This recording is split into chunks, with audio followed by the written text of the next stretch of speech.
Unsaon man nimo pag-ikya sa usa kang malupigon, dini magsugod ang atong istorya.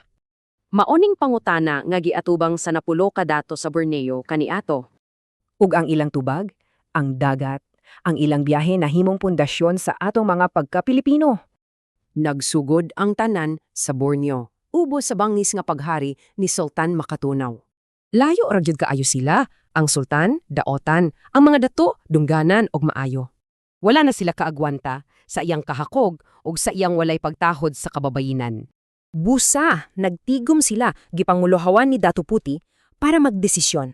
Ang oban gusto gyud mo away, pero si Dato Puti nabalaka nga daghan kaayong mamatay.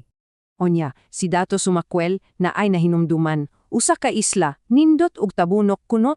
Ug ang mga tawo dito, ang mga ati, mga buaton kuno ug maabi-abihon. Maoto, nagkauyon sila, ug sa tago, gisugdan dayon nila ang ilang plano sa pag-ikyas. Napulo ka dato, napulo sab kadagkong balangay.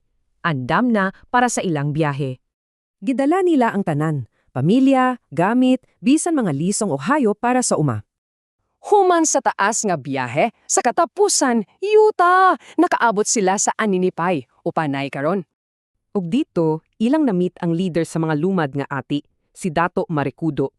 Matinahuron kaayo si Dato Puti. Nangayo silag pagtugot nga mupuyo sa ilang yuta.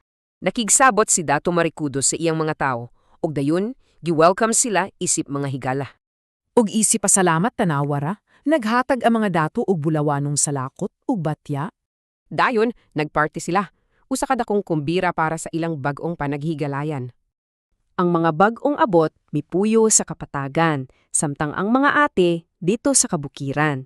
Pero wala pa diha natapos ang tanan, 7 ka dato ang nagpabilin, apan tulo nilawig pa sa.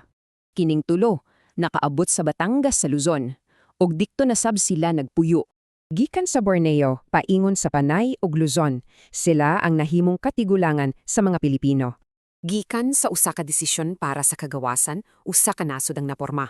Kamo, unsa alamat sa inyong lugar?